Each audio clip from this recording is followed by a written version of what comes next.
El 70% de la superficie de la Tierra está cubierta de agua. Los océanos son surcados por enormes superpetroleros y portacontenedores que pueden medir 800 metros de longitud y pesar 135.000 toneladas a plena carga. Estos gigantes marinos son tan altos como edificios de 15 plantas y navegan a velocidades cercanas a los 50 kilómetros por hora, impulsados por hélices que pesan 100 toneladas. ¿Cuál es el origen del conocimiento que permite construir y diseñar estos enormes barcos? La respuesta es la antigua Grecia. Hola, soy Michael Gillen y me encuentro a bordo de una réplica de un trireme griego de hace 2500 años. En su época era tecnología punta. Es el precursor de los barcos de guerra actuales. Pero para los griegos era solo el principio. Durante la próxima hora los llevaré a bordo del primer barco gigante de la historia que requirió un conocimiento sin precedentes, dominio tecnológico y 100 veces más madera que este o cualquier otro barco de guerra de la historia.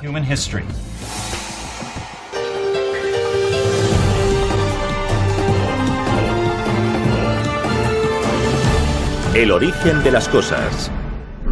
La antigua Grecia, la construcción moderna de barcos.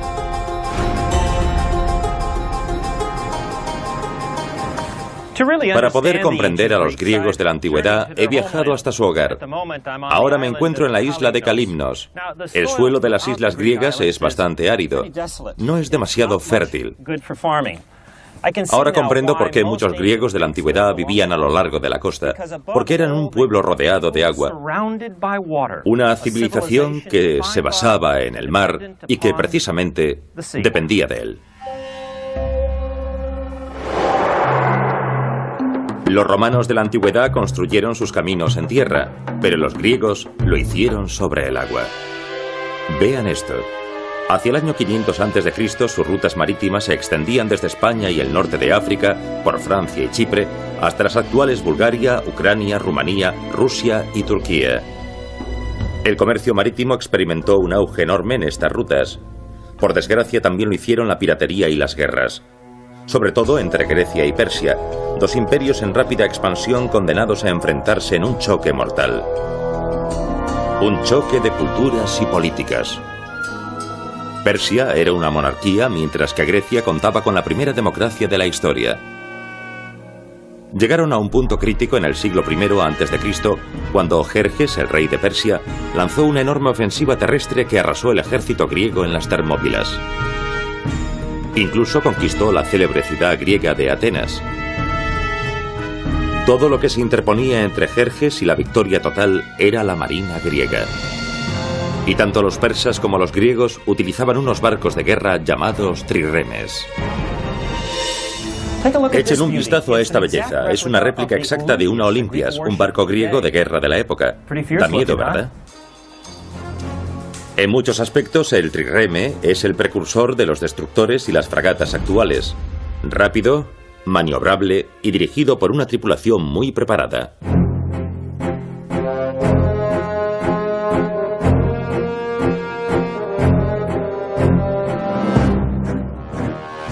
El trireme era un barco increíble debido a que tenía una gran potencia, pese a ser un navío muy ligero. Ligero, rápido y letal. Su arma era su esporón, un saliente de madera recubierto de bronce que se encontraba en la proa de la embarcación. Durante la batalla, el objetivo del trireme era chocar por detrás con el barco enemigo y retroceder muy rápidamente antes de que él pudiese abordarlo. Por increíble que parezca, para las Olimpias no suponía ningún problema chocar con otros barcos, así de bien construidos estaban. Su casco estaba formado por cientos de juntas y ensamblajes. Los extremos de las tablas se cortaban en forma de lengua o tendón y encajaban en unas ranuras o juntas talladas en la otra madera. Echemos ahora un vistazo a esto. Se llama trireme porque estaba propulsada no por una ni por dos, sino por 3 hileras de remeros. Se trataba de una tripulación aguerrida y no solo estaba formada por esclavos, como suele creerse. La mayor parte de sus 170 remeros eran marinos contratados que cobraban un dracma al día por sus servicios. Necesitaban remeros expertos, timoneles o pilotos que pudiesen girar la nave sobre una moneda, sobre un dracma para ser más exactos. Tenían que ser capaces de hacer cosas como esas. En otras palabras, el trirreme cambió el concepto de combate naval, de una plataforma de combate a un misil dirigido. Los griegos estaban en seria desventaja. Contaban con 370 trirremes, la mitad que la marina persa. En algunos aspectos, los trirremes persas eran mejores que los griegos. Los persas tenían más barcos rápidos y ligeros. Los barcos griegos tendían a ser más pesados y lentos. La pregunta es, ¿cómo demonios ganaron los griegos? La respuesta es que ganaron gracias a su astucia. Una mañana de septiembre del año 480 a.C., tras remar toda la noche, la flota persa fue conducida a los estrechos canales entre el puerto ateniense del Pireo y la isla de Salamina. Aunque los persas tenían a su favor su número y su velocidad, los marinos griegos estaban descansados y contaban con la ventaja de jugar en casa. Los griegos sabían que cada mañana soplaba una brisa marina que creaba un ligero oleaje que molestaría más a los barcos persas, más ligeros, que a los griegos, más pesados, y por lo tanto más estables en esa situación. Si juntamos todos esos factores, resulta que la desventaja de los griegos se convirtió en una ventaja, y gracias a ello consiguieron ganar esa batalla.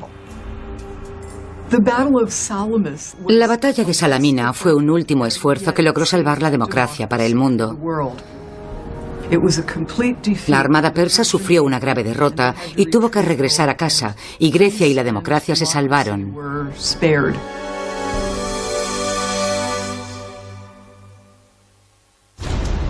El diseño griego del trirreme cambió el concepto del combate naval. Pasó de ser una plataforma de lucha a un misil dirigido, una función de la que hoy se encargan las modernas fragatas cargadas de misiles. ¿Y qué hay de los buques de carga actuales? Este coloso mide casi 500 metros y a plena carga pesa 123.000 toneladas. ¿Cuál es su origen? Una vez más, los antiguos griegos. Pero esta vez no se trata de un ingeniero naval o un armador. Esta idea procede de un político, Hierón II. Hierón II era el rey de Siracusa, una ciudad-estado griega situada en la actual Sicilia. Piensen en él como en el Aristóteles Onassis de su época. Al principio de su reinado, en el siglo III a.C., Hierón firmó un pacto con Roma y Alejandría, dos de las superpotencias de la época. A cambio de paz, Hierón aceptó enviar por barco importantes tributos de cereal y otros productos a ambos imperios.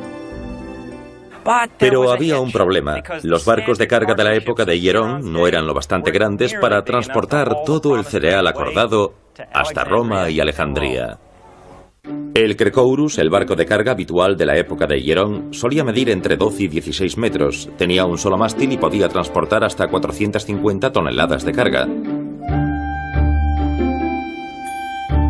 Pero además, era un barco que hacía aguas, se caía a pedazos, olía mal y necesitaba constantes reparaciones. El rey Hierón tenía otra cosa en mente: una flota mercante de barcos gigantes que fuesen parte carguero, parte crucero de lujo y parte barco de guerra. El prototipo fue bautizado como su ciudad-estado, el Siracusia. El problema es que el Siracusia es un barco fantasma, está rodeado de leyenda y misterio. Nunca se ha encontrado resto alguno de él en el mar y no se conservan dibujos de él, ni siquiera en la cerámica de la antigua Grecia. Por suerte, el historiador Ateneo trazó con sus palabras una detallada descripción de este legendario barco hasta el último detalle. Basándonos en esa información, hemos decidido encargar a un grafista por ordenador que devuelva la vida al Siracusia. En exclusiva para El origen de las cosas, aquí lo tienen en todo su esplendor. El Siracusia representó un salto crucial en la construcción de barcos. Con sus 62 metros de largo, era casi 2 veces más grande que los barcos de carga habituales. Para construirlo se necesitaba 100 veces más madera que para un trirreme normal. Casi nada de lo relacionado con el Siracusia tenía precedentes. 3 cubiertas, 3 mástiles, 142 camarotes de primera clase, jardines que daban sombra a los paseos por cubierta, un templo dedicado a la diosa Afrodita con incrustaciones de piedras semipreciosas, un gimnasio, una biblioteca, baños y 20 establos para 100 caballos. Podía transportar unas 5.000 toneladas, 11 veces la carga de los barcos precedentes. Solo en su primer viaje transportó cereal suficiente para alimentar durante un año a toda la población de Atenas, unas 250.000 personas. De hecho, Hierón decidió navegar por el mar Mediterráneo en el Siracusia, ofreciendo cereal a las ciudades que sufriesen hambrunas. Algo parecido a una versión benéfica de la diplomacia coercitiva. Grandes estatuas de Atlas sustentaban la cubierta superior. Y para defenderse de los piratas, el Siracusia contaba con 8 torres de artillería, una catapulta de gran tamaño con sus proyectiles de piedra y 400 marineros bien entrenados. ¿Y quién era el cerebro que hizo realidad el sueño de Hierón? Nada menos que Arquímedes, el inventor y matemático más insigne de su época. Según el historiador griego Plutarco, Hierón y Arquímedes eran familiares cercanos. Hay indicios de que el matemático era tío del rey. En cualquier caso, Arquímedes se convirtió en el ingeniero jefe de Hierón, su asesor militar más próximo y su hombre de confianza. Un hombre famoso por sus innovadoras ideas, en este caso aplicadas a la navegación. Su célebre inteligencia fue especialmente útil en el diseño de la sección más profunda del Siracusia, la Sentina. Allí se depositaba de modo natural el agua que se iba filtrando y la de la lluvia. Pero demasiada agua en la Sentina podía estropear el cereal almacenado en las bodegas inferiores. Y en las ocasiones en que el agua de la Sentina se desbordaba, bueno, digamos que sucedía lo mismo que en el Titanic. Tradicionalmente, extraer el agua de la Sentina era una labor intensiva. Para un barco grande hacía falta que docenas de miembros de la tripulación trabajasen con los controladores del nivel de agua de la Sentina, también llamados cubos. Por el contrario, la enorme Sentina del Siracusia podía ser controlada por un solo hombre, gracias a Arquímedes y su ingeniosa bomba de tornillo. Un largo mástil estriado en el interior de un conducto abierto. Se sitúa a un extremo en el agua, se hace girar el mástil y la estría conduce el agua continuamente hasta el otro extremo del conducto y hasta el exterior. Por ingenioso que sea el principio de la bomba, quiero comprobar si realmente funcionaba bien en la época de Arquímedes. Por eso voy a recurrir a nuestros propios consejeros del taller de El origen de las cosas, Doug Jeffrey y Ryan Ford. Están fabricando una bomba de Arquímedes que podamos probar.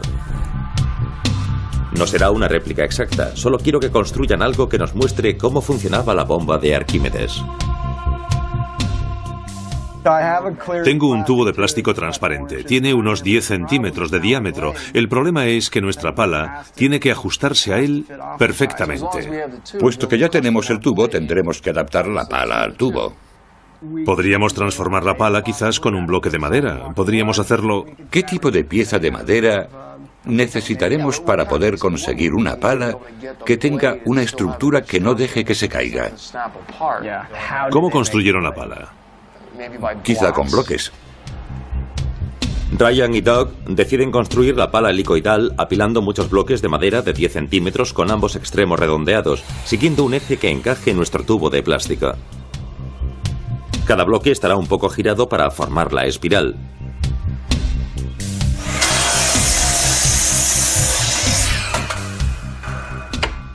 ¿Cuántos quieres, Ryan? ¿Cuántos tienes? 3. Multiplícalo por 100.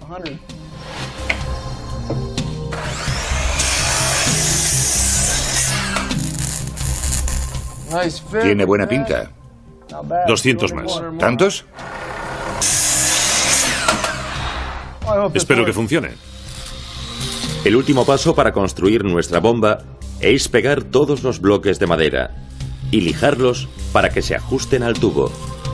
Esta será una tarea muy laboriosa. Hará falta una junta de algún tipo. Los antiguos griegos posiblemente utilizaron tiras de cuero con grasa, pero Doug ha utilizado masilla de fontanero y ha situado la madera alrededor de un eje para mantener la pala centrada y equilibrada. Finalmente ha añadido una manivela al extremo superior de la pala. Ya está. Tiene buena pinta.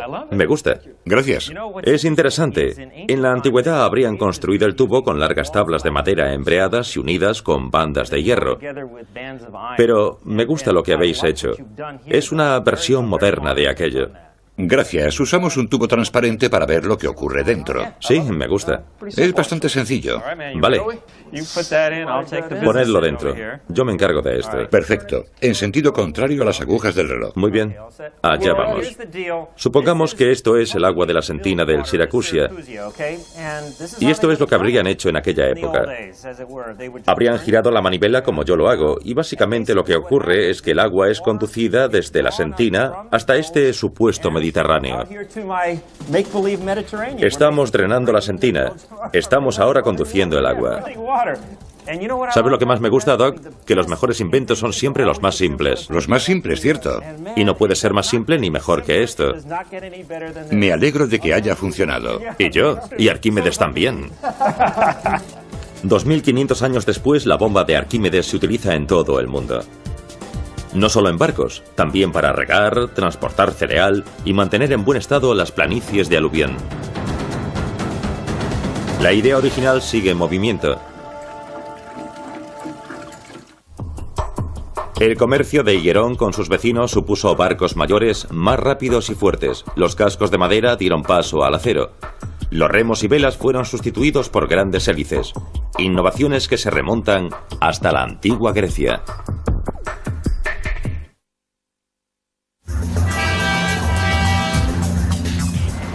Bienvenidos a bordo del CMA CGM Hugo, un nombre corto para un barco enorme. Están viendo uno de los barcos portacontenedores más grandes del mundo. Es más largo que 3 campos de fútbol. 9 metros más ancho que el canal de Suez. Increíble. Y transporta una carga capaz de llenar los estantes de un centro comercial de 90.000 metros cuadrados. El CMA CGM Hugo es un coloso formado por gruesas planchas de acero de alta resistencia. Estos barcos tienen algo fascinante, casi mágico. Ya saben lo que ocurre si arrojo un clavo de acero al océano. Se hunde hasta el fondo. Y aquí estoy, en un barco construido con casi 27 millones de kilos de acero. Y flota. Como físico, entiendo por qué ocurre, pero hay algo más. Es algo que desafía nuestra intuición. Eso quiere decir que en algún punto de la historia alguien tuvo que descubrirlo. Tuvo que descubrir que el acero flota. ¿Quién fue esa persona? Arquímedes, una vez más. Él fue el cerebro de su época. Inventó armas, bombas, poleas compuestas, pero su nombre se suele asociar a su histórico descubrimiento sobre la flotación, el llamado principio de Arquímedes. Aunque usted no sea un científico, seguro que ha oído hablar del principio de Arquímedes. Es una verdad simple y profunda que se enseña en las escuelas de todo el mundo. En términos sencillos, cualquier objeto que flota desplaza su propio peso en agua. Arquímedes demostró también que la carga que puede transportar un barco depende del tamaño y la forma de su casco. Pero escucharlo no es ni la mitad de divertido que verlo. Por favor, acompáñenme. Bienvenidos al taller de El origen de las cosas. Aquí tengo todo preparado. Esto es el océano, mi pecera. Y aquí tengo 2 barcos, uno de ellos más pequeño. Deberían pesar más o menos lo mismo. Este pesa 1 kilo 100 gramos. A ver el otro. 1 kilo 100 gramos. Si el principio de Arquímedes es correcto, lo que importa es el peso. Pondré aquí el primer barco y pueden ver cómo el nivel del agua llega hasta la línea superior negra. Vale, genial. A ver el pequeño. Pues bien, según el principio de Arquímedes, como pesan lo mismo, debería elevar el agua hasta la misma marca. Ahí está, el principio de Arquímedes. Pero Arquímedes no se detuvo ahí. Eso en cuanto a la flotación de los barcos. Pero también hizo un descubrimiento muy interesante sobre la capacidad de carga de los barcos. Volvamos a poner el grande en el agua y veamos lo que ocurre cuando intentamos cargarlo. Aquí tenemos los pesos. Un vaso lleno de arandelas que voy a distribuir por todo el barco. para ver si aguanta sin hundirse.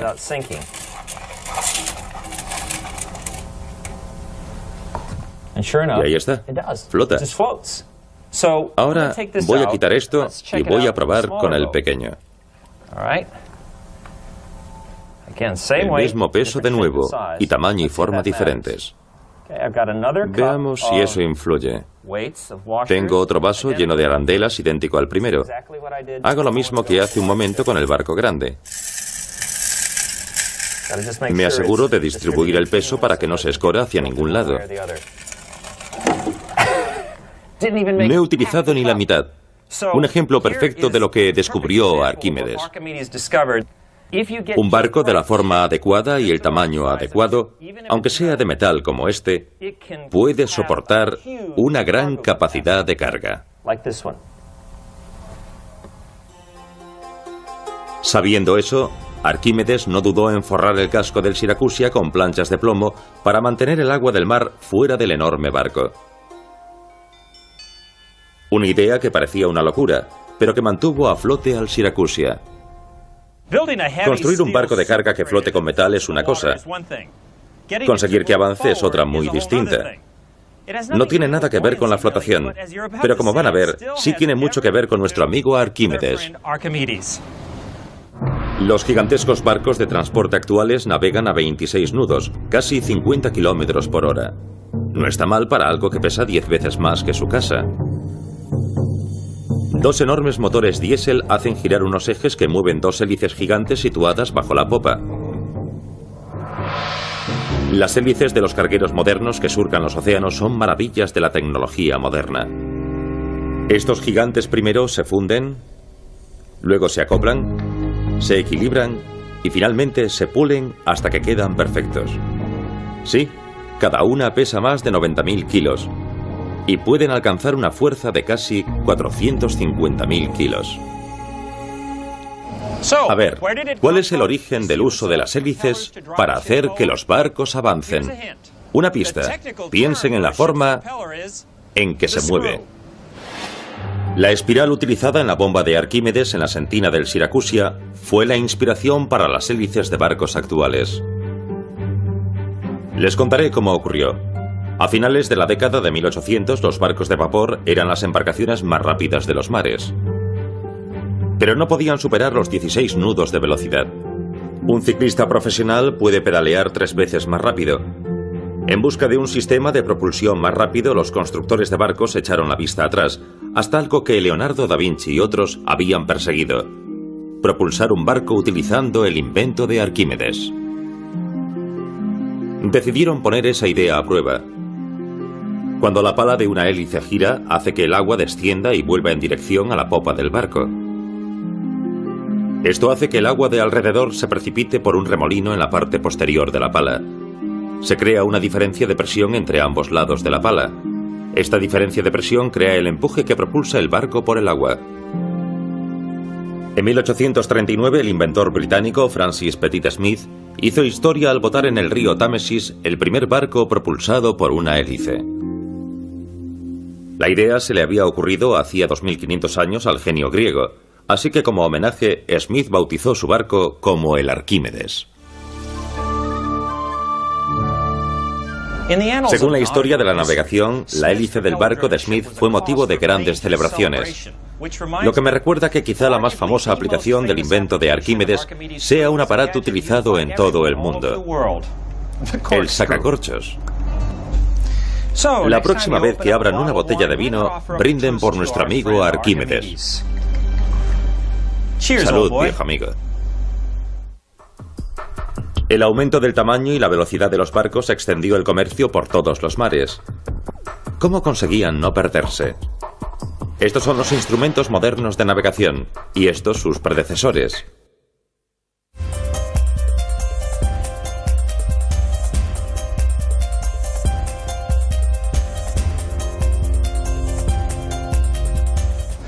Yo soy científico, no capitán de barco, pero si lo fuese, este aparatito me ayudaría mucho a la hora de navegar. Mi mejor aliado, el NOAA. Aunque su nombre se parezca al del famoso capitán de barco del Antiguo Testamento, me refiero a la Oficina Nacional de Administración Oceánica y Atmosférica con sede en Boulder, Colorado, donde ofrecen la más moderna tecnología para la navegación, como cartas náuticas electrónicas, información sobre las mareas, informes meteorológicos de todo el planeta y muchas más cosas.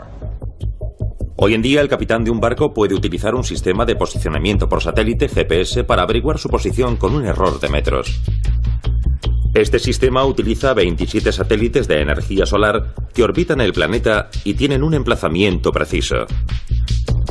En el agua, el receptor GPS de un barco se conecta a 4 o más de esos satélites, calcula su distancia hasta ellos y deduce la posición del barco gracias a la triangulación en 3 dimensiones. ¿Cuál es el origen de todos estos instrumentos de navegación? Uno de los pioneros de la moderna navegación fue el geógrafo griego Ptolomeo de Alejandría. En el siglo II después de Cristo creó un fantástico equipo de 27 mapas de navegación que incluían la longitud y la latitud. Y sus precisos datos sobre el Sol, la Luna y los planetas fueron el primer paso de la navegación celeste. Lo más importante para los barcos es saber dónde se encuentran. Estás rodeado de agua, solo ves las estrellas, así que dependes de ellas para que te indiquen dónde estás, qué dirección sigues y qué distancia has recorrido. Antes de Ptolomeo y sus cartas, los capitanes deducían su posición llevando la cuenta del camino que habían recorrido. Uno de los primeros instrumentos utilizados para hacerlo fue el astrolabio planisférico. Se cree que fue inventado hacia el año 150 a.C. por Hiparco de Rodas, un matemático y astrónomo extraordinario. Básicamente, el astrolabio mide el tiempo. Utilizándolo para determinar la posición del Sol o de otra estrella, un capitán siempre puede saber qué hora es. Para mostrarles lo que quiero decir, he venido al Museo Marítimo de San Diego para hablar con Ray Ashley. Es su director ejecutivo y un experto en astrolabios antiguos. Me alegro de verte, Ray. Yo también. ¿Qué nos vas a enseñar? Una réplica de un astrolabio del siglo XVI, el tipo de instrumento que los exploradores del Pacífico utilizaban hace varios siglos. Sería una evolución de los astrolabios desarrollados por los antiguos griegos. ¿Eso creemos? ¿Cómo funciona? Siempre he querido saberlo. Pues a mediodía apuntas con el astrolabio hacia el Sol y alineas esta placa hasta que el Sol incide en su superficie. El agujero proyecta una imagen del Sol en la placa inferior y obtenemos ese pequeño punto. Y cuando lo sitúas sobre el agujero, cuando el punto se alinea con el agujero, ya tienes la altitud, has medido la altitud del Sol. Así que esto nos dice la altitud del Sol a mediodía en el lugar en el que estás. ¿Esa es la idea? Y con un cálculo sencillo, la altitud diría al navegante cuál es su latitud. Exactamente. ¿Y por qué era tan importante para el navegante? Por un lado no sabían cuál era su longitud, así que si sabes la latitud de tu destino y te mantienes en ella durante todo el trayecto, al final llegarás a donde quieres ir. ¿Y a qué latitud estamos aquí en San Diego? Unos 32 grados 45 minutos. Supongamos que yo fuese un marino que cruza el Océano Pacífico. Si me mantuviese en esa latitud, llegaría hasta San Diego. Sí, esa es la idea. Hiparco y Ptolomeo se centraron en algo sencillo: desarrollar instrumentos de navegación que ayudasen a los marinos a llegar del punto A al B. Pero el tercer padre de la navegación, Eratóstenes, era diferente. Era un hombre con el que me identifico porque tenía una visión global, verdaderamente global, porque se preguntó cuánto mide y qué forma tiene la Tierra y cómo se podría medir una cosa así. En el siglo III a.C., Eratóstenes era el director de la célebre Biblioteca de Alejandría. Pero en sus horas libres se hacía importantes preguntas e intentó descubrir importantes respuestas. La primera pista para medir el tamaño de la Tierra la obtuvo en el sur de Egipto, en un pozo de Siena. Era el primer día de verano y Eratóstenes tenía calor y sed. Supongo que sería un pozo similar a este que he encontrado en Grecia, y se dispuso a echar un trago. Créanme, si hubiese sido otra persona, aquí habría terminado la historia. Pero Eratóstenes era un tipo listo, y se dio cuenta de que el interior del pozo no formaba ninguna sombra en el agua. De eso dedujo que en ese momento el sol se encontraba justo sobre el pozo. Exactamente un año después, el primer día del verano, Eratóstenes estaba en Alejandría, 800 kilómetros al norte de Siena. Aquí la sombra que formaba un palo vertical le demostró que el Sol no estaba justo encima, que era como estaba en Siena.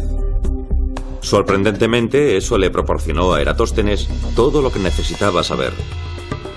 Midiendo la longitud de la sombra y aplicando la geometría esférica, Eratóstenes pudo concluir que la circunferencia de la Tierra medía unos 40.000 kilómetros, una diferencia de menos de un 2% de los cálculos más modernos. Por desgracia, no sirvió para nada. La teoría de que la Tierra era esférica fue desestimada hasta 17 siglos más tarde, cuando Cristóbal Colón y otros la demostraron navegando hacia el oeste para ir hacia el este. Un misterioso artilugio de bronce de 2000 años de antigüedad encontrado en el fondo del océano revela sorprendentes secretos sobre los conocimientos náuticos de la antigüedad.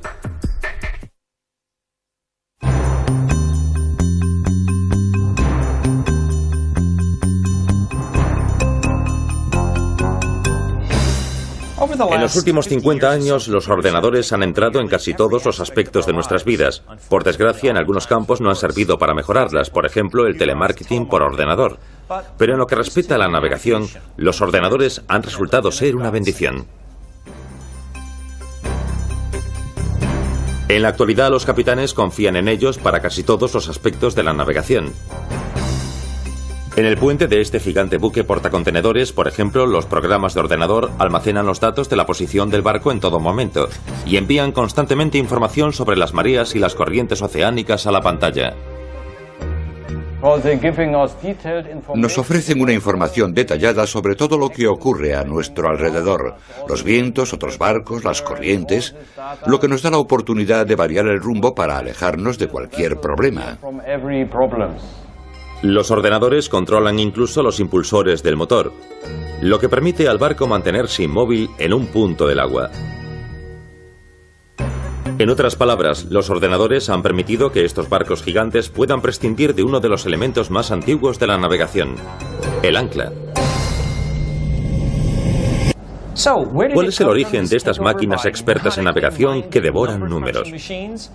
Es una historia que vale la pena contar.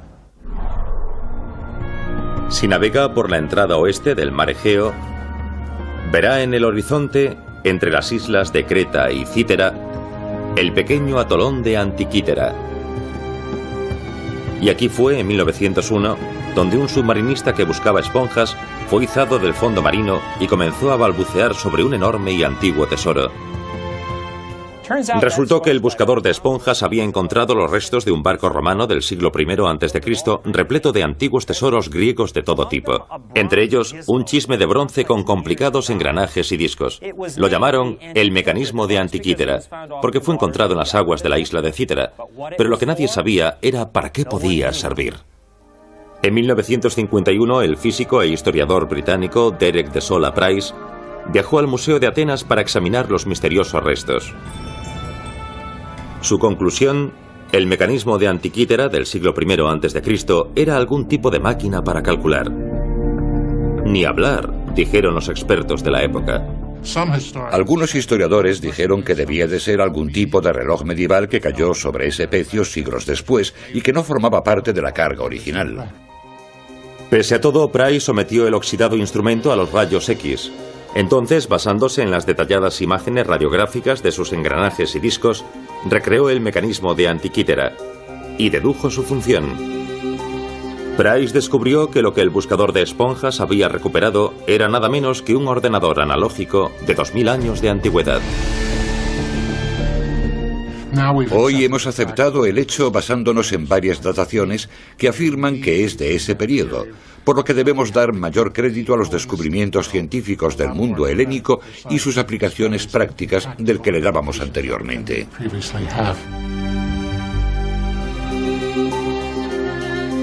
Después de visitar el Museo de Atenas, decidí ir a Yorkshire, Inglaterra, a reunirme con John Glyth.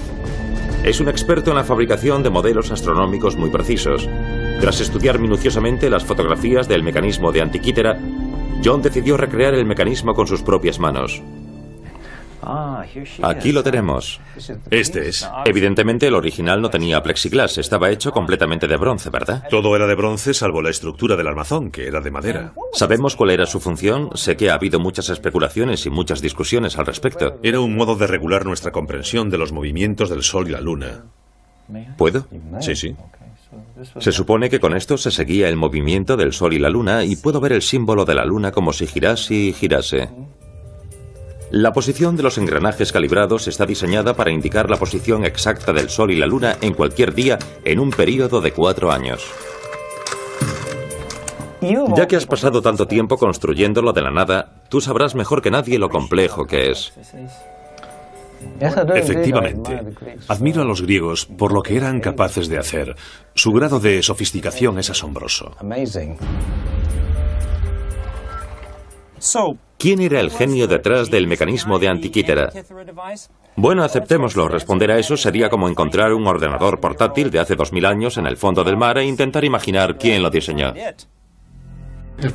Si lo que buscas son las fuentes de el mecanismo de Antikythera, habría que buscar entre los genios de la astronomía, y eso nos lleva a Hiparco. Todos estos instrumentos de navegación modernos son impresionantes, pero el mecanismo de Antikythera es absolutamente asombroso. Si tenemos en cuenta la precisión con la que se construyó y el tiempo que ha pasado, es sin duda la máquina más compleja de la antigüedad jamás descubierta.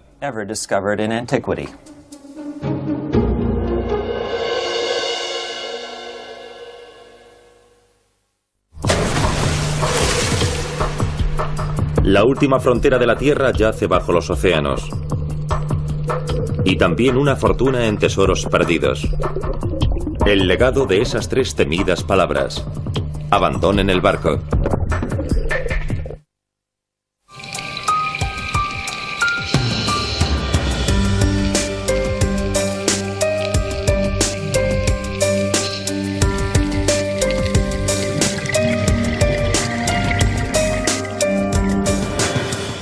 En 1998, unos buscadores de tesoros encontraron el premio gordo a 2.400 metros de profundidad bajo las aguas del sur de California. Hallaron los restos de un barco de vapor del siglo XIX llamado Central America, cuya carga estaba valorada en $100 millones. Hoy en día sigue siendo una de las recuperaciones más valiosas de la historia. Ese descubrimiento no fue accidental.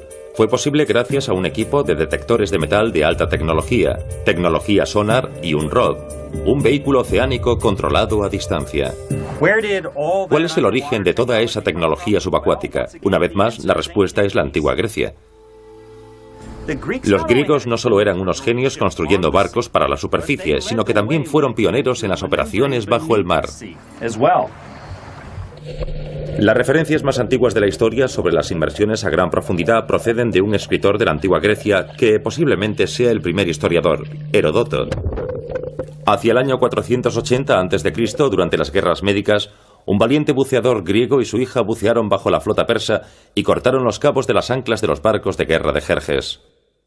Esos primeros submarinistas podían permanecer sumergidos largos periodos de tiempo porque respiraban a través de largos tubos construidos con cañas huecas. Fueron los humildes orígenes de los modernos tubos de los submarinistas y del combate subacuático al estilo de las fuerzas especiales.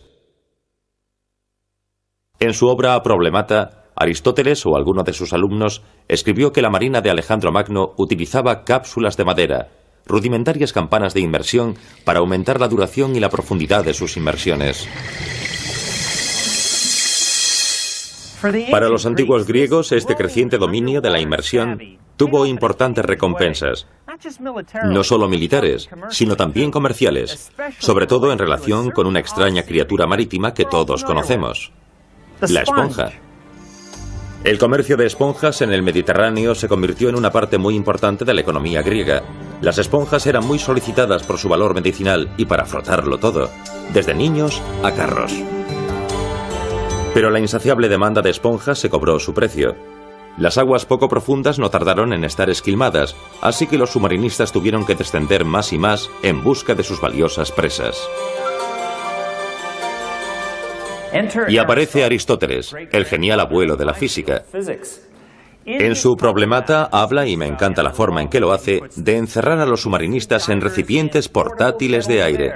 En otras palabras, el antepasado del traje de inmersión para grandes profundidades. Con el aumento del comercio marítimo, las brechas en los cascos, las bodegas sobrecargadas, la guerra y el clima mandaron al fondo del mar miles de barcos con sus valiosas cargas. Como resultado, los buscadores de esponjas descubrieron una nueva actividad, el rescate de tesoros. La búsqueda de tesoros se convirtió en un gran negocio en el mundo de la antigua Grecia. Tenemos información de que hacia el año 100 a.C. ese negocio se organizaba según su peligro. Cuanto más te sumergías, más peligrosa era la misión, por lo que los buceadores cobraban según la profundidad.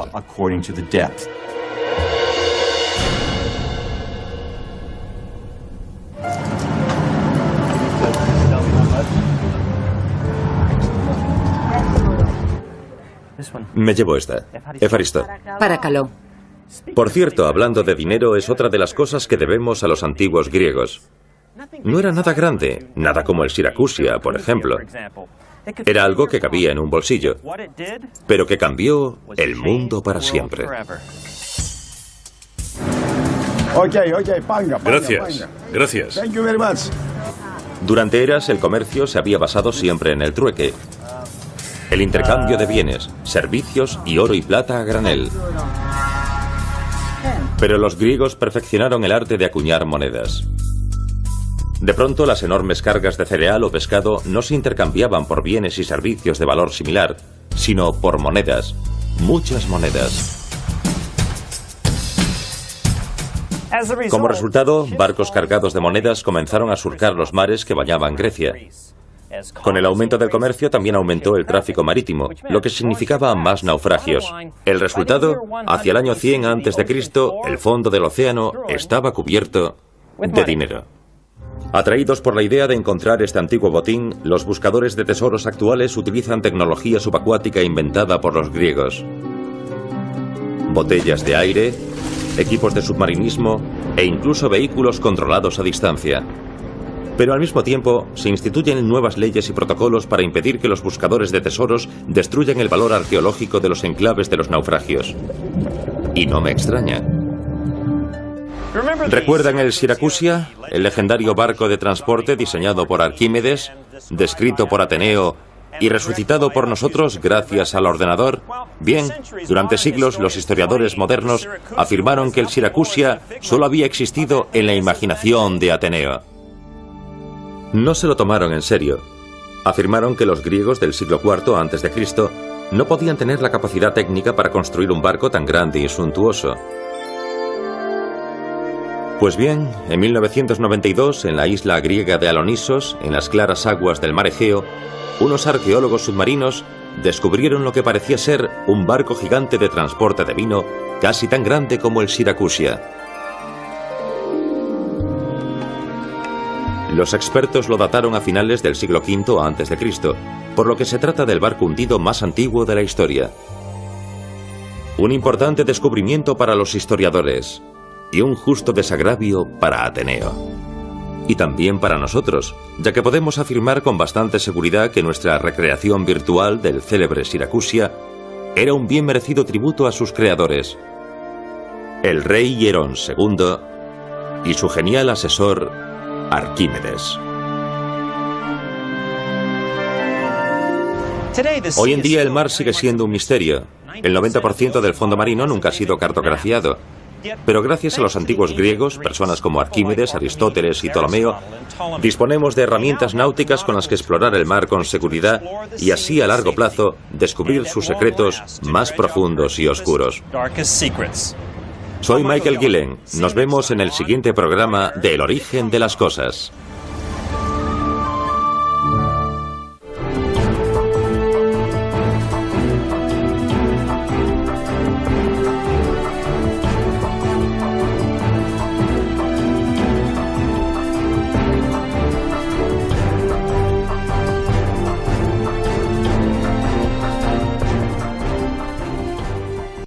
Tubo.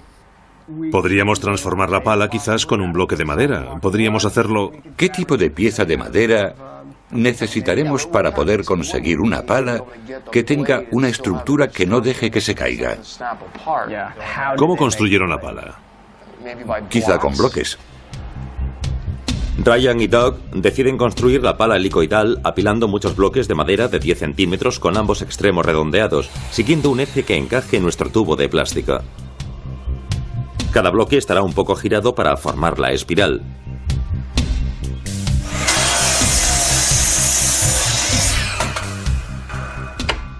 ¿Cuántos quieres, Ryan? ¿Cuántos tienes? 3. Multiplícalo por 100.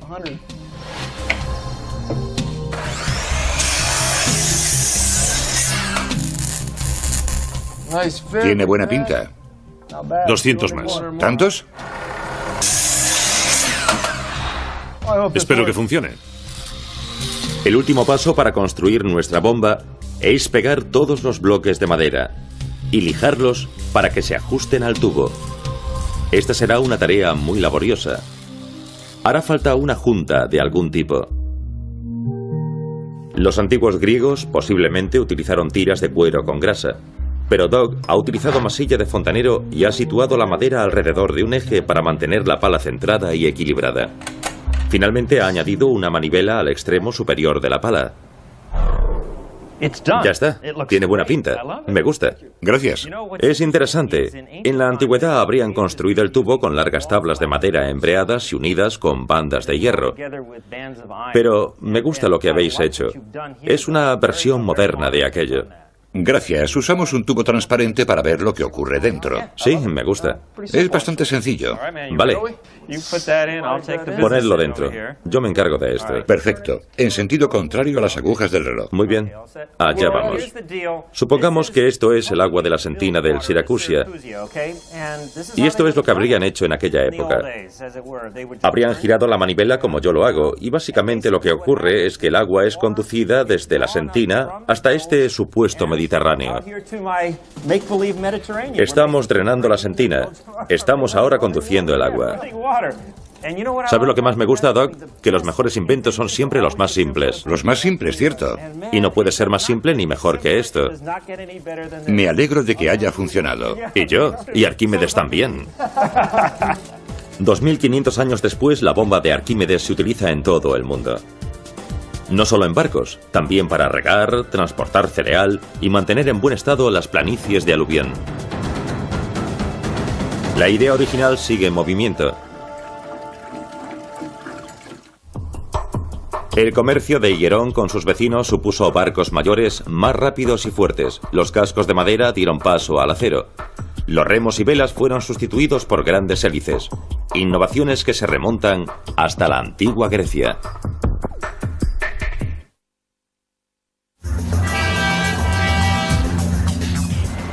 Bienvenidos a bordo del CMA CGM Hugo, un nombre corto para un barco enorme. Están viendo uno de los barcos portacontenedores más grandes del mundo. Es más largo que 3 campos de fútbol. 9 metros más ancho que el canal de Suez. Increíble. Y transporta una carga capaz de llenar los estantes de un centro comercial de 90.000 metros cuadrados. El CMA CGM Hugo es un coloso formado por gruesas planchas de acero de alta resistencia. Estos barcos tienen algo fascinante, casi mágico. Ya saben lo que ocurre si arrojo un clavo de acero al océano. Se hunde hasta el fondo.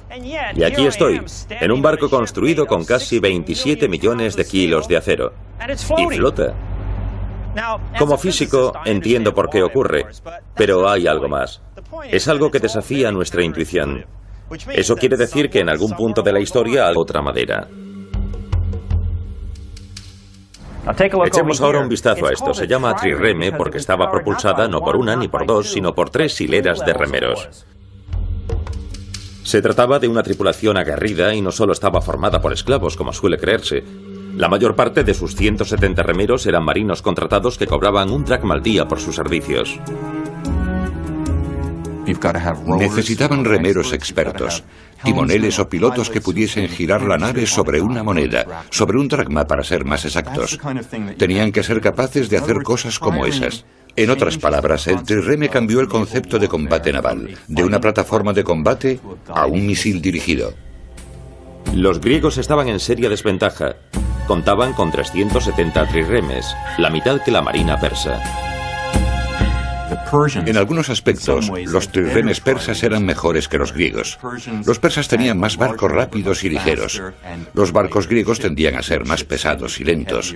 La pregunta es, ¿cómo demonios ganaron los griegos? La respuesta es que ganaron gracias a su astucia. Una mañana de septiembre del año 480 a.C., tras remar toda la noche, la flota persa fue conducida a los estrechos canales entre el puerto ateniense del Pireo y la isla de Salamina.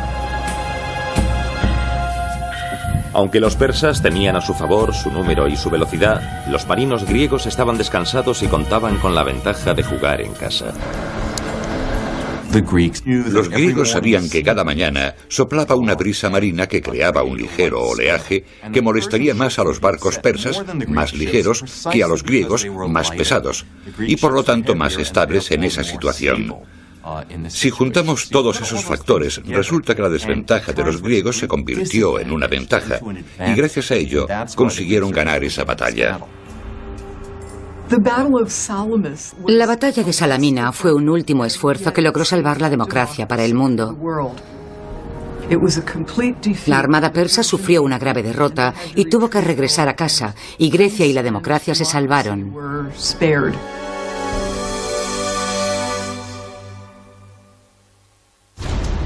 El diseño griego del trireme cambió el concepto del combate naval. Pasó de ser una plataforma de lucha a un misil dirigido, una función de la que hoy se encargan las modernas fragatas cargadas de misiles. ¿Y qué hay de los buques de carga actuales? Este coloso mide casi 500 metros y a plena carga pesa 123.000 toneladas. ¿Cuál es su origen? Una vez más, los antiguos griegos. Pero esta vez no se trata de un ingeniero naval o un armador. Esta idea procede de un político, Hierón II. Hierón II era el rey de Siracusa, una ciudad-estado griega situada en la actual Sicilia. Piensen en él como en el Aristóteles Onassis de su época. Al principio de su reinado, en el siglo III a.C., Hierón firmó un pacto con Roma y Alejandría, dos de las superpotencias de la época. A cambio de paz, Hierón aceptó enviar por barco importantes tributos de cereal y otros productos a ambos imperios. Pero había un problema. Los barcos de carga de la época de Hierón no eran lo bastante grandes para transportar todo el cereal acordado hasta Roma y Alejandría. El Crecourus, el barco de carga habitual de la época de Hierón, solía medir entre 12 y 16 metros, tenía un solo mástil y podía transportar hasta 450 toneladas de carga. Pero además, era un barco que hacía aguas, se caía a pedazos, olía mal y necesitaba constantes reparaciones. El rey Hierón tenía otra cosa en mente: una flota mercante de barcos gigantes que fuesen parte carguero, parte crucero de lujo y parte barco de guerra. El prototipo fue bautizado como su ciudad-estado, el Siracusia. El problema es que el Siracusia es un barco fantasma, está rodeado de leyenda y misterio. Nunca se ha encontrado resto alguno de él en el mar y no se conservan dibujos de él, ni siquiera en la cerámica de la antigua Grecia. Por suerte, el historiador Ateneo trazó con sus palabras una detallada descripción de este legendario barco hasta el último detalle. Basándonos en esa información, hemos decidido encargar a un grafista por ordenador que devuelva la vida al Siracusia. En exclusiva para El origen de las cosas, aquí lo tienen en todo su esplendor. El Siracusia representó un salto crucial en la construcción de barcos. Con sus 62 metros de largo, era casi 2 veces más grande que los barcos de carga habituales. Para construirlo se necesitaba 100 veces más madera que para un trireme normal. Casi nada de lo relacionado con el Siracusia tenía precedentes. 3 cubiertas, 3 mástiles, 142 camarotes de primera clase, jardines que daban sombra a los paseos por cubierta, un templo dedicado a la diosa Afrodita con incrustaciones de piedras semipreciosas, un gimnasio, una biblioteca, baños y 20 establos para 100 caballos. Podía transportar unas 5.000 toneladas, 11 veces la carga de los barcos precedentes. Solo en su primer viaje transportó cereal suficiente para alimentar durante un año a toda la población de Atenas, unas 250.000 personas. De hecho, Hierón decidió navegar por el mar Mediterráneo en el Siracusia, ofreciendo cereal a las ciudades que sufriesen hambrunas. Algo parecido a una versión benéfica de la diplomacia coercitiva. Grandes estatuas de Atlas sustentaban la cubierta superior. Y para defenderse de los piratas, el Siracusia contaba con 8 torres de artillería, una catapulta de gran tamaño con sus proyectiles de piedra y 400 marineros bien entrenados.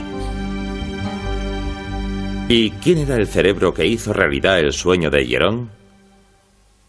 Nada menos que Arquímedes, el inventor y matemático más insigne de su época. Según el historiador griego Plutarco, Hierón y Arquímedes eran familiares cercanos. Hay indicios de que el matemático era tío del rey. En cualquier caso, Arquímedes se convirtió en el ingeniero jefe de Hierón, su asesor militar más próximo y su hombre de confianza.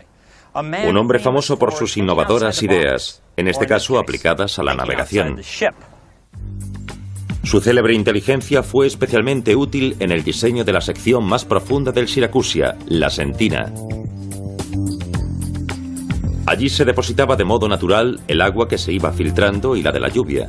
Pero demasiada agua en la Sentina podía estropear el cereal almacenado en las bodegas inferiores. Y en las ocasiones en que el agua de la Sentina se desbordaba, bueno, digamos que sucedía lo mismo que en el Titanic.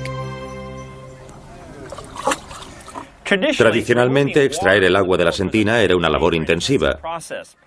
Para un barco grande hacía falta que docenas de miembros de la tripulación trabajasen con los controladores del nivel de agua de la Sentina, también llamados cubos. Por el contrario, la enorme Sentina del Siracusia podía ser controlada por un solo hombre, gracias a Arquímedes y su ingeniosa bomba de tornillo. Un largo mástil estriado en el interior de un conducto abierto. Se sitúa a un extremo en el agua, se hace girar el mástil y la estría conduce el agua continuamente hasta el otro extremo del conducto y hasta el exterior. Por ingenioso que sea el principio de la bomba, quiero comprobar si realmente funcionaba bien en la época de Arquímedes. Por eso voy a recurrir a nuestros propios consejeros del taller de El origen de las cosas, Doug Jeffrey y Ryan Ford. Están fabricando una bomba de Arquímedes que podamos probar.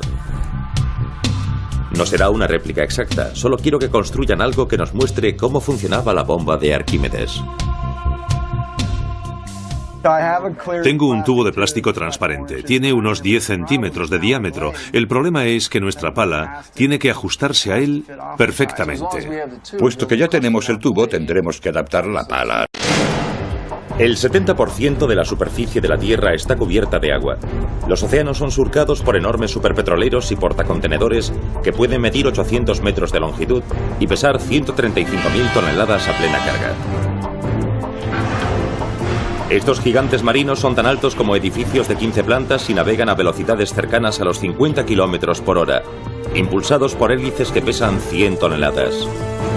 ¿Cuál es el origen del conocimiento que permite construir y diseñar estos enormes barcos? La respuesta es la antigua Grecia. Hola, soy Michael Gillen y me encuentro a bordo de una réplica de un trireme griego de hace 2500 años. En su época era tecnología punta. Es el precursor de los barcos de guerra actuales. Pero para los griegos era solo el principio. Durante la próxima hora los llevaré a bordo del primer barco gigante de la historia que requirió un conocimiento sin precedentes, dominio tecnológico y 100 veces más madera que este o cualquier otro barco de guerra de la historia.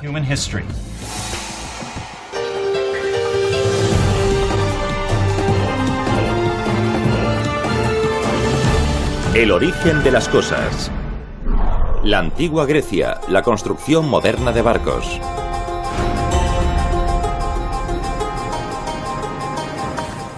Para poder comprender a los griegos de la antigüedad, he viajado hasta su hogar.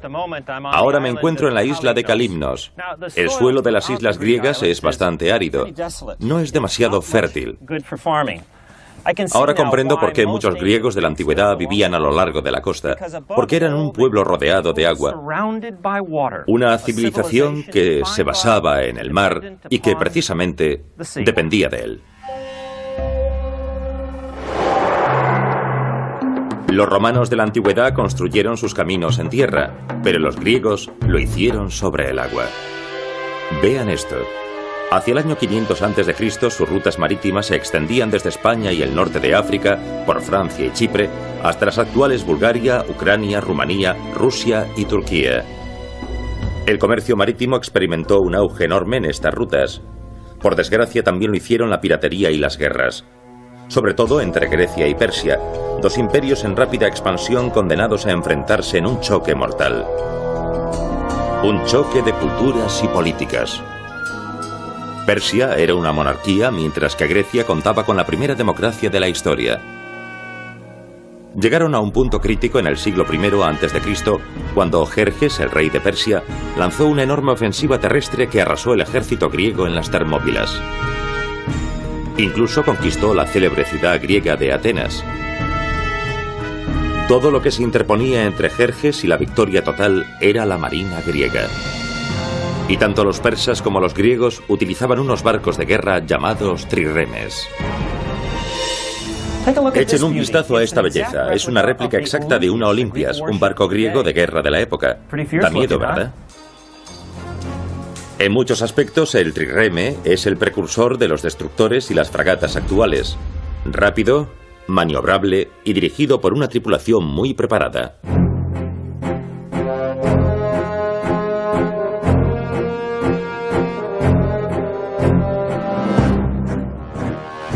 El trireme era un barco increíble debido a que tenía una gran potencia, pese a ser un navío muy ligero.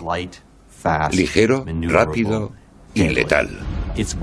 Su arma era su esporón, un saliente de madera recubierto de bronce que se encontraba en la proa de la embarcación. Durante la batalla, el objetivo del trireme era chocar por detrás con el barco enemigo y retroceder muy rápidamente antes de que él pudiese abordarlo. Por increíble que parezca, para las Olimpias no suponía ningún problema chocar con otros barcos, así de bien construidos estaban. Su casco estaba formado por cientos de juntas y ensamblajes. Los extremos de las tablas se cortaban en forma de lengua o tendón y encajaban en unas ranuras o juntas talladas en la... Alguien tuvo que descubrirlo. Tuvo que descubrir que el acero flota. ¿Quién fue esa persona? Arquímedes, una vez más. Él fue el cerebro de su época. Inventó armas, bombas, poleas compuestas, pero su nombre se suele asociar a su histórico descubrimiento sobre la flotación, el llamado Principio de Arquímedes. Aunque usted no sea un científico, seguro que ha oído hablar del Principio de Arquímedes. Es una verdad simple y profunda que se enseña en las escuelas de todo el mundo. En términos sencillos, cualquier objeto que flota desplaza su propio peso en agua.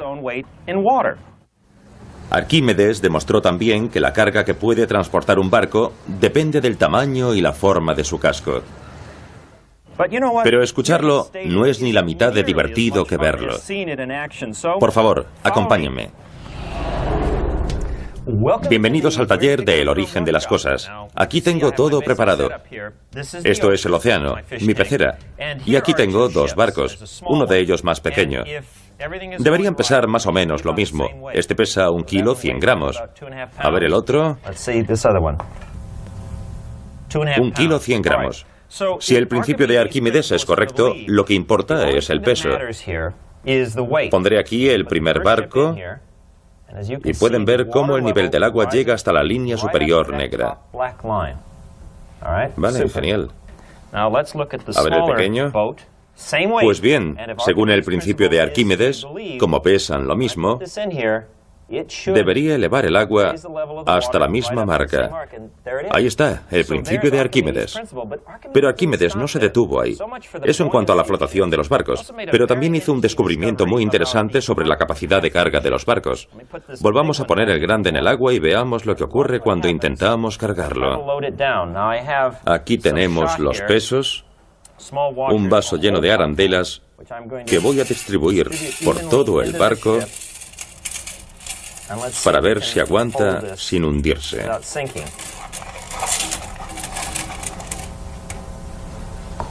Y ahí está, flota. Ahora voy a quitar esto y voy a probar con el pequeño. El mismo peso de nuevo, y tamaño y forma diferentes. Veamos si eso influye.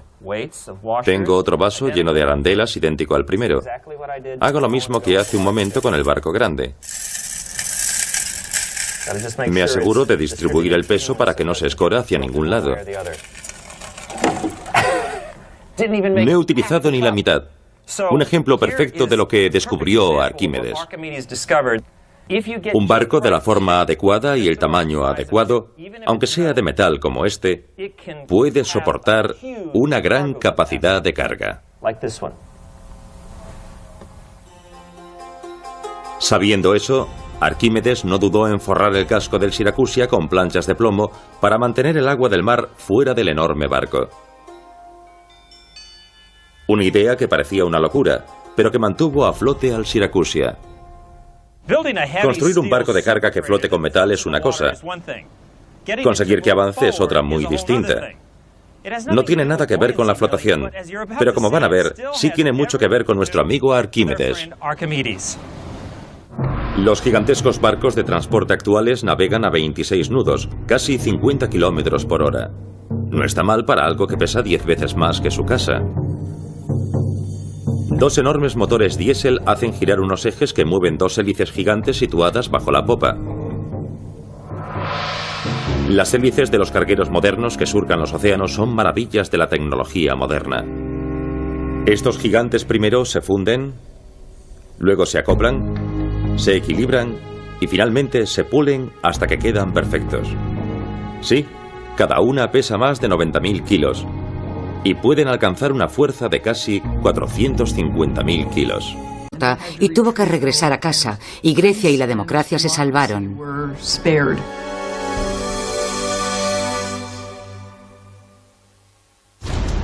El diseño griego del trireme cambió el concepto del combate naval. Pasó de ser una plataforma de lucha a un misil dirigido, una función de la que hoy se encargan las modernas fragatas cargadas de misiles.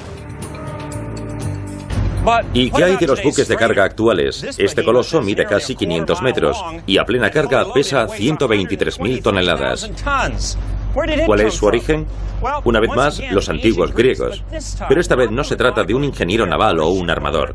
Esta idea procede de un político, Hierón II. Hierón II era el rey de Siracusa, una ciudad-estado griega situada en la actual Sicilia. Piensen en él como en el Aristóteles Onassis de su época. Al principio de su reinado, en el siglo III a.C., Hierón firmó un pacto con Roma y Alejandría, dos de las superpotencias de la época. A cambio de paz, Hierón aceptó enviar por barco importantes tributos de cereal y otros productos a ambos imperios. Pero había un problema. Los barcos de carga de la época de Hierón no eran lo bastante grandes para transportar todo el cereal acordado hasta Roma y Alejandría. El Crecourus, el barco de carga habitual de la época de Hierón, solía medir entre 12 y 16 metros, tenía un solo mástil y podía transportar hasta 450 toneladas de carga. Pero además, era un barco que hacía aguas, se caía a pedazos, olía mal y necesitaba constantes reparaciones. El rey Hierón tenía otra cosa en mente. Una flota mercante de barcos gigantes que fuesen parte carguero, parte crucero de lujo y parte barco de guerra. El prototipo fue bautizado como su ciudad-estado, el Siracusia. El problema es que el Siracusia es un barco fantasma, está rodeado de leyenda y misterio. Nunca se ha encontrado resto alguno de él en el mar y no se conservan dibujos de él, ni siquiera en la cerámica de la antigua Grecia. Por suerte, el historiador Ateneo trazó con sus palabras una detallada descripción de este legendario barco hasta el último detalle. Basándonos en esa información, hemos decidido encargar a un grafista por ordenador que devuelva la vida al Siracusia. En exclusiva para El origen de las cosas, aquí lo tienen en todo su esplendor. El Siracusia representó un salto crucial en la construcción de barcos. Con sus 62 metros de largo, era casi 2 veces más grande que los barcos de carga habituales. Para construirlo se necesitaba 100 veces más madera que para un trireme normal. Casi nada de lo relacionado con el Siracusia tenía precedentes. 3 cubiertas, 3 mástiles, 142 camarotes de primera clase, jardines que daban sombra a los paseos por cubierta, un templo dedicado a la diosa Afrodita con incrustaciones de piedras semipreciosas, un gimnasio, una biblioteca, baños y 20 establos para 100 caballos. Podía transportar unas 5.000 toneladas, 11 veces la carga de los barcos precedentes. Solo en su primer viaje transportó cereal suficiente para alimentar durante un año a toda la población de Atenas, unas 250.000 personas. De hecho, Hierón decidió navegar por el mar Mediterráneo en el Siracusia, ofreciendo cereal a las ciudades que sufriesen hambrunas. Algo parecido a una versión benéfica de la diplomacia coercitiva. Grandes estatuas de Atlas sustentaban la cubierta superior. Y para defenderse de los piratas, el Siracusia contaba con 8 torres de artillería, una catapulta de gran tamaño con sus proyectiles de piedra y 400 marineros bien entrenados. ¿Y quién era el cerebro que hizo realidad el sueño de Hierón? Nada menos que Arquímedes, el inventor y matemático más insigne de su época. Según el historiador griego Plutarco, Hierón y Arquímedes eran familiares cercanos. Hay indicios de que el matemático era tío del rey. En cualquier caso, Arquímedes se convirtió en el ingeniero jefe de Hierón, su asesor militar más próximo y su hombre de confianza. Un hombre famoso por sus innovadoras ideas, en este caso aplicadas a la navegación. Su célebre inteligencia fue especialmente útil en el diseño de la sección más profunda del Siracusia, la Sentina. Allí se depositaba de modo natural el agua que se iba filtrando y la de la lluvia. Pero demasiada agua en la Sentina podía estropear el cereal almacenado en las bodegas inferiores. Y en las ocasiones en que el agua de la Sentina se desbordaba, bueno, digamos que sucedía lo mismo que en el Titanic. Tradicionalmente, extraer el agua de la Sentina era una labor intensiva. Para un barco grande hacía falta que docenas de miembros de la tripulación trabajasen con los controladores del nivel de agua de la Sentina, también llamados cubos. Por el contrario, la enorme Sentina del Siracusia podía ser controlada por un solo hombre, gracias a Arquímedes y su ingeniosa bomba de tornillo. Un largo mástil estriado en el interior de un conducto abierto. Se sitúa a un extremo en el agua, se hace girar el mástil y la estría conduce el agua continuamente hasta el otro extremo del conducto y hasta el exterior. Por ingenioso que sea el principio de la bomba, quiero comprobar si realmente funcionaba bien en la época de Arquímedes. Por eso voy a recurrir a nuestros propios consejeros del taller de El origen de las cosas, Doug Jeffrey y Ryan Ford. Están fabricando una bomba de Arquímedes que podamos probar. No será una réplica exacta, solo quiero que construyan algo que nos muestre cómo funcionaba la bomba de Arquímedes. Tengo un tubo de plástico transparente. Tiene unos 10 centímetros de diámetro. El problema es que nuestra pala tiene que ajustarse a él perfectamente.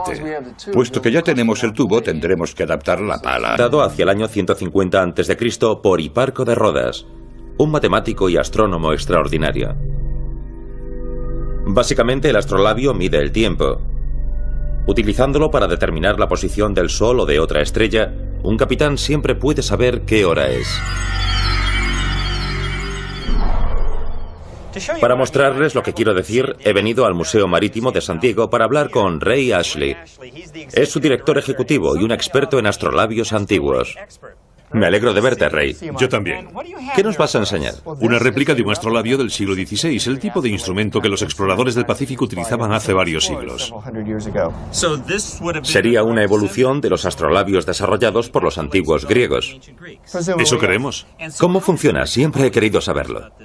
Pues a mediodía apuntas con el astrolabio hacia el Sol y alineas esta placa hasta que el Sol incide en su superficie.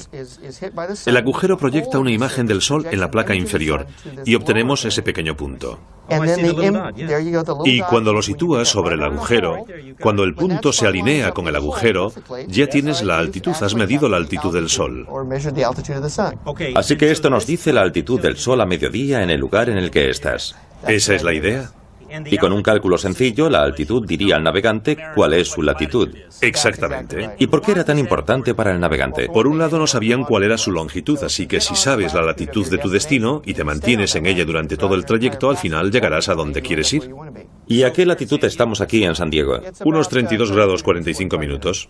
Supongamos que yo fuese un marino que cruza el Océano Pacífico. Si me mantuviese en esa latitud, llegaría hasta San Diego.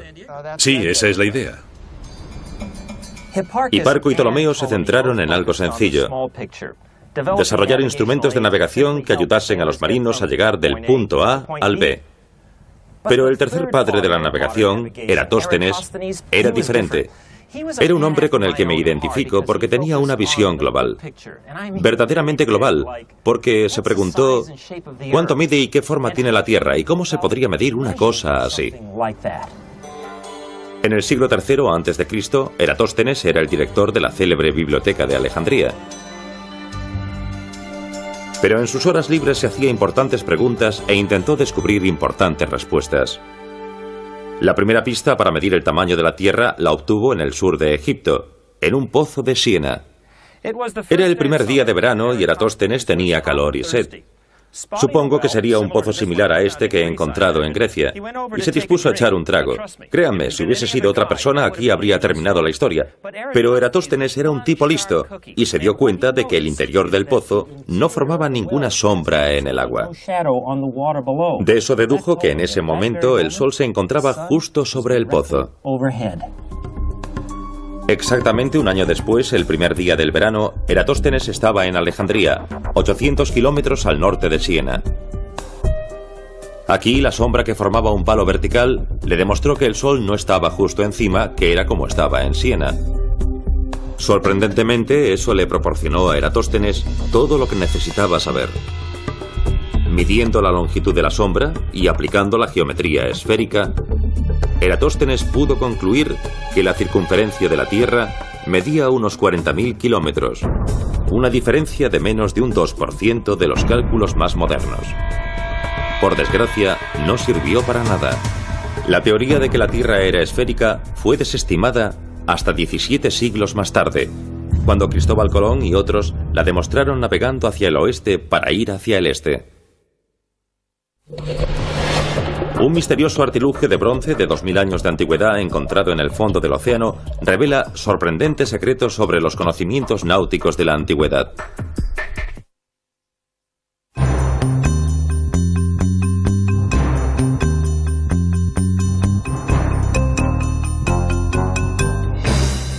En los últimos 50 años, los ordenadores han entrado en casi todos los aspectos de nuestras vidas. Por desgracia, en algunos campos no han servido para mejorarlas, por ejemplo, el telemarketing por ordenador. Pero en lo que respecta a la navegación, los ordenadores han resultado ser una bendición. En la actualidad, los capitanes confían en ellos para casi todos los aspectos de la navegación. En el puente de este gigante buque portacontenedores, por ejemplo, los programas de ordenador almacenan los datos de la posición del barco en todo momento y envían constantemente información sobre las mareas y las corrientes oceánicas a la pantalla. Nos ofrecen una información detallada sobre todo lo que ocurre a nuestro alrededor, los vientos, otros barcos, las corrientes, lo que nos da la oportunidad de variar el rumbo para alejarnos de cualquier problema. Los ordenadores controlan incluso los impulsores del motor, lo que permite al barco mantenerse inmóvil en un punto del agua.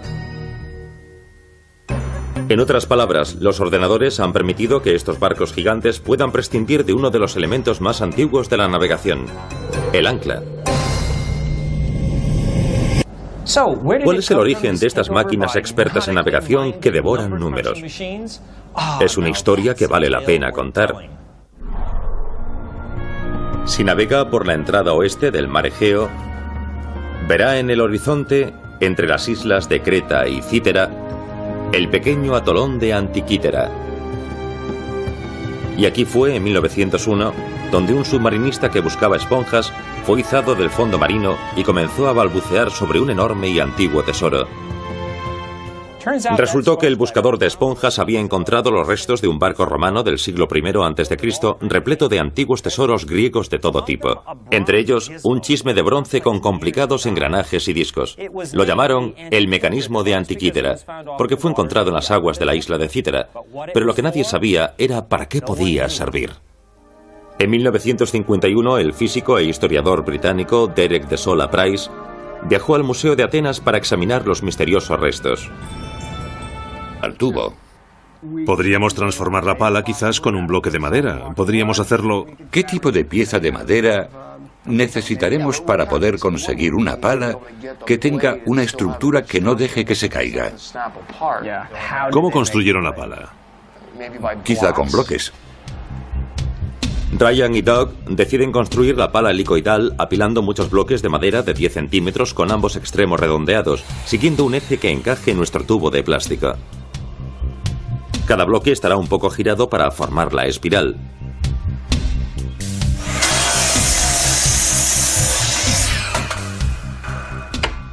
¿Cuántos quieres, Ryan? ¿Cuántos tienes? 3. Multiplícalo por 100.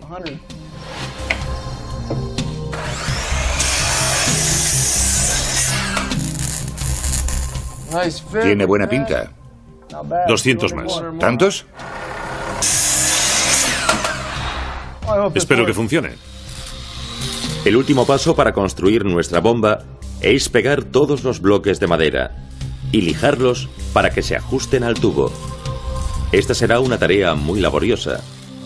Hará falta una junta de algún tipo. Los antiguos griegos posiblemente utilizaron tiras de cuero con grasa, pero Doug ha utilizado masilla de fontanero y ha situado la madera alrededor de un eje para mantener la pala centrada y equilibrada. Finalmente ha añadido una manivela al extremo superior de la pala. Ya está. Tiene buena pinta. Me gusta. Gracias. Es interesante. En la antigüedad habrían construido el tubo con largas tablas de madera embreadas y unidas con bandas de hierro. Pero me gusta lo que habéis hecho. Es una versión moderna de aquello. Gracias. Usamos un tubo transparente para ver lo que ocurre dentro. Sí, me gusta. Es bastante sencillo. Vale. Ponedlo dentro. Yo me encargo de esto. Perfecto. En sentido contrario a las agujas del reloj. Muy bien. Allá vamos. Supongamos que esto es el agua de la sentina del Siracusia. Y esto es lo que habrían hecho en aquella época. Habrían girado la manivela como yo lo hago. Y básicamente lo que ocurre es que el agua es conducida desde la sentina hasta este supuesto Mediterráneo. Estamos drenando la sentina. Estamos ahora conduciendo el agua. ¿Sabes lo que más me gusta, Doc? Que los mejores inventos son siempre los más simples. Los más simples, cierto. Y no puede ser más simple ni mejor que esto. Me alegro de que haya funcionado. Y yo. Y Arquímedes también. 2500 años después, la bomba de Arquímedes se utiliza en todo el mundo. No solo en barcos, también para regar, transportar cereal y mantener en buen estado las planicies de aluvión. La idea original sigue en movimiento. El comercio de Hierón con sus vecinos supuso barcos mayores, más rápidos y fuertes. Los cascos de madera dieron paso al acero. Los remos y velas fueron sustituidos por grandes hélices. Innovaciones que se remontan hasta la antigua Grecia.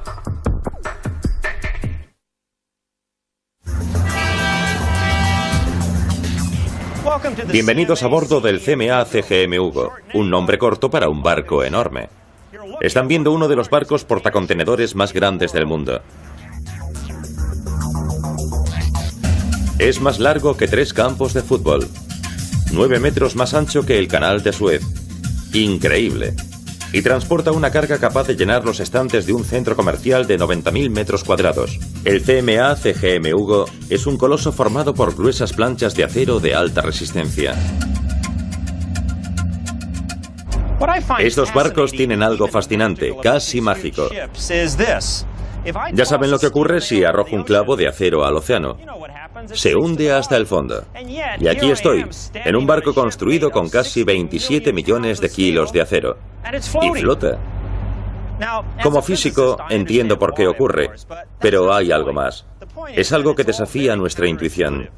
Eso quiere decir que en algún punto de la historia alguien tuvo que descubrirlo. Tuvo que descubrir que el acero flota. ¿Quién fue esa persona? Arquímedes, una vez más. Él fue el cerebro de su época.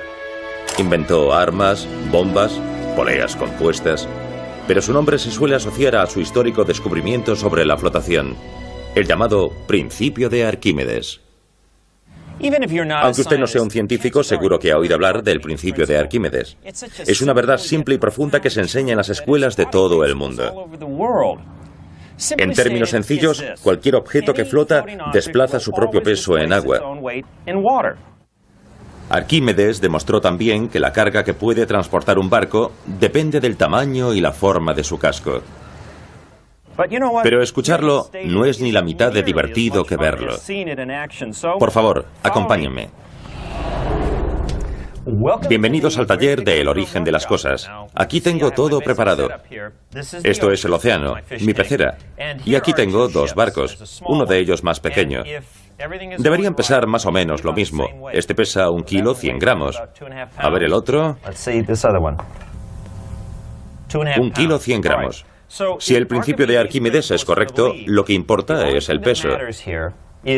Pondré aquí el primer barco y pueden ver cómo el nivel del agua llega hasta la línea superior negra. Vale, genial. A ver el pequeño. Pues bien, según el principio de Arquímedes, como pesan lo mismo, debería elevar el agua hasta la misma marca. Ahí está, el principio de Arquímedes. Pero Arquímedes no se detuvo ahí. Eso en cuanto a la flotación de los barcos. Pero también hizo un descubrimiento muy interesante sobre la capacidad de carga de los barcos. Volvamos a poner el grande en el agua y veamos lo que ocurre cuando intentamos cargarlo. Aquí tenemos los pesos, un vaso lleno de arandelas que voy a distribuir por todo el barco para ver si aguanta. El 70% de la superficie de la Tierra está cubierta de agua. Los océanos son surcados por enormes superpetroleros y portacontenedores que pueden medir 800 metros de longitud y pesar 135.000 toneladas a plena carga. Estos gigantes marinos son tan altos como edificios de 15 plantas y navegan a velocidades cercanas a los 50 kilómetros por hora, impulsados por hélices que pesan 100 toneladas. ¿Cuál es el origen del conocimiento que permite construir y diseñar estos enormes barcos? La respuesta es la antigua Grecia. Hola, soy Michael Gillen y me encuentro a bordo de una réplica de un trireme griego de hace 2500 años. En su época era tecnología punta. Es el precursor de los barcos de guerra actuales. Pero para los griegos era solo el principio. Durante la próxima hora los llevaré a bordo del primer barco gigante de la historia que requirió un conocimiento sin precedentes, dominio tecnológico y 100 veces más madera que este o cualquier otro barco de guerra de la historia.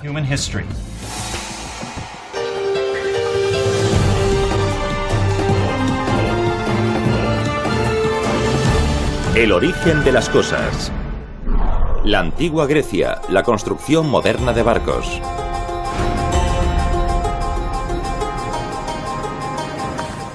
Para poder comprender a los griegos de la antigüedad, he viajado hasta su hogar. Ahora me encuentro en la isla de Kalymnos. El suelo de las islas griegas es bastante árido. No es demasiado fértil. Ahora comprendo por qué muchos griegos de la antigüedad vivían a lo largo de la costa, porque eran un pueblo rodeado de agua, una civilización que se basaba en el mar y que precisamente dependía de él. Los romanos de la antigüedad construyeron sus caminos en tierra, pero los griegos lo hicieron sobre el agua. Vean esto. Hacia el año 500 a.C., sus rutas marítimas se extendían desde España y el norte de África, por Francia y Chipre, hasta las actuales Bulgaria, Ucrania, Rumanía, Rusia y Turquía. El comercio marítimo experimentó un auge enorme en estas rutas. Por desgracia, también lo hicieron la piratería y las guerras. Sobre todo entre Grecia y Persia, dos imperios en rápida expansión condenados a enfrentarse en un choque mortal. Un choque de culturas y políticas. Persia era una monarquía, mientras que Grecia contaba con la primera democracia de la historia. Llegaron a un punto crítico en el siglo I a.C., cuando Jerjes, el rey de Persia, lanzó una enorme ofensiva terrestre que arrasó el ejército griego en las Termópilas. Incluso conquistó la célebre ciudad griega de Atenas. Todo lo que se interponía entre Jerjes y la victoria total era la marina griega. Y tanto los persas como los griegos utilizaban unos barcos de guerra llamados trirremes. Echen un vistazo a esta belleza. Es una réplica exacta de una Olympias, un barco griego de guerra de la época. Da miedo, ¿verdad? En muchos aspectos, el trireme es el precursor de los destructores y las fragatas actuales. Rápido, maniobrable y dirigido por una tripulación muy preparada.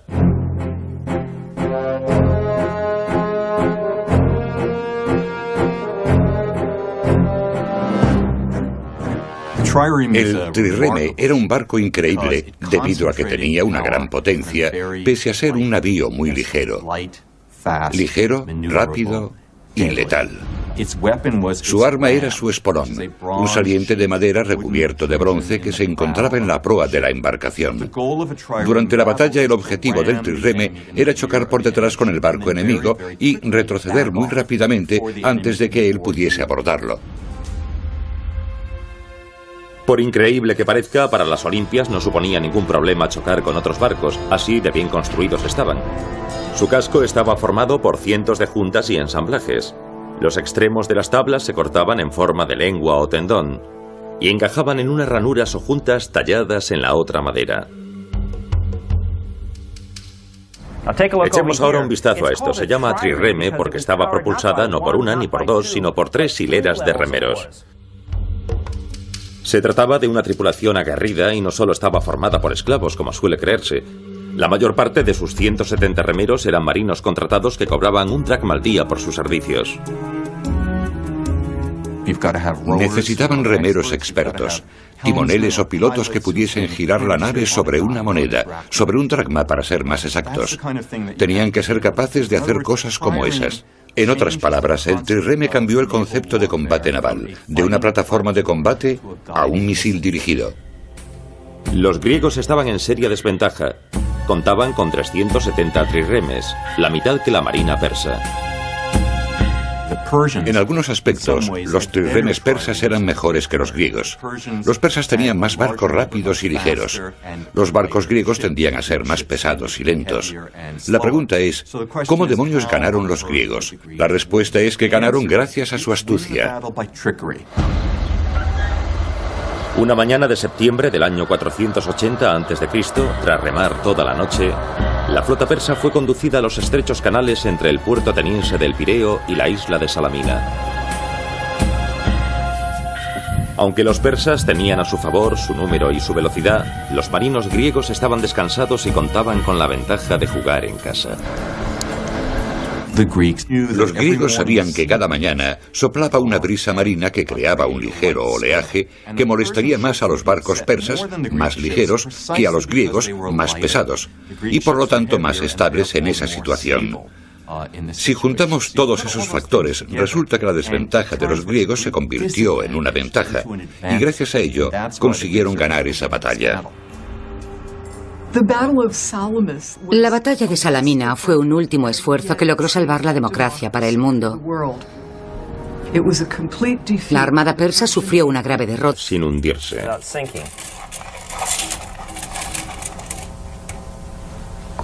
Y ahí está. Flota. Ahora voy a quitar esto y voy a probar con el pequeño.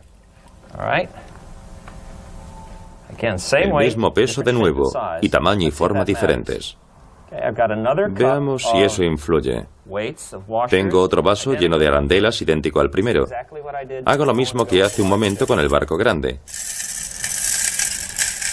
Me aseguro de distribuir el peso para que no se escora hacia ningún lado.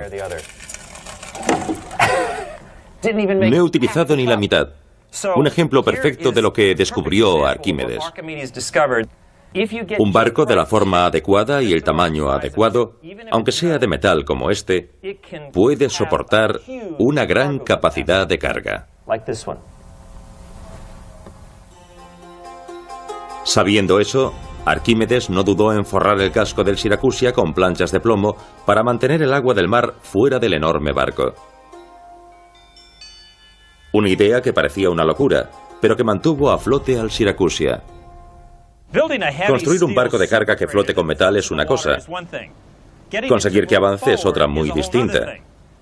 No tiene nada que ver con la flotación, pero como van a ver, sí tiene mucho que ver con nuestro amigo Arquímedes. Los gigantescos barcos de transporte actuales navegan a 26 nudos, casi 50 kilómetros por hora. No está mal para algo que pesa 10 veces más que su casa. Dos enormes motores diésel hacen girar unos ejes que mueven dos hélices gigantes situadas bajo la popa. Las hélices de los cargueros modernos que surcan los océanos son maravillas de la tecnología moderna. Estos gigantes primero se funden, luego se acoplan, se equilibran y finalmente se pulen hasta que quedan perfectos. Sí, cada una pesa más de 90.000 kilos y pueden alcanzar una fuerza de casi 450.000 kilos. A ver, ¿cuál es el origen del uso de las hélices para hacer que los barcos avancen? Una pista. Piensen en la forma en que se mueve. La espiral utilizada en la bomba de Arquímedes en la sentina del Siracusia fue la inspiración para las hélices de barcos actuales. Les contaré cómo ocurrió. A finales de la década de 1800, los barcos de vapor eran las embarcaciones más rápidas de los mares. Pero no podían superar los 16 nudos de velocidad. Un ciclista profesional puede pedalear 3 veces más rápido. En busca de un sistema de propulsión más rápido, los constructores de barcos echaron la vista atrás, hasta algo que Leonardo da Vinci y otros habían perseguido: propulsar un barco utilizando el invento de Arquímedes. Decidieron poner esa idea a prueba. Cuando la pala de una hélice gira, hace que el agua descienda y vuelva en dirección a la popa del barco. Esto hace que el agua de alrededor se precipite por un remolino en la parte posterior de la pala. Se crea una diferencia de presión entre ambos lados de la pala. Esta diferencia de presión crea el empuje que propulsa el barco por el agua. En 1839, el inventor británico Francis Pettit Smith hizo historia al botar en el río Támesis el primer barco propulsado por una hélice. La idea se le había ocurrido hacía 2500 años al genio griego, así que como homenaje, Smith bautizó su barco como el Arquímedes. Según la historia de la navegación, la hélice del barco de Smith fue motivo de grandes celebraciones. Lo que me recuerda que quizá la más famosa aplicación del invento de Arquímedes sea un aparato utilizado en todo el mundo: el sacacorchos. La próxima vez que abran una botella de vino, brinden por nuestro amigo Arquímedes. Salud, viejo amigo. El aumento del tamaño y la velocidad de los barcos extendió el comercio por todos los mares. ¿Cómo conseguían no perderse? Estos son los instrumentos modernos de navegación, y estos sus predecesores.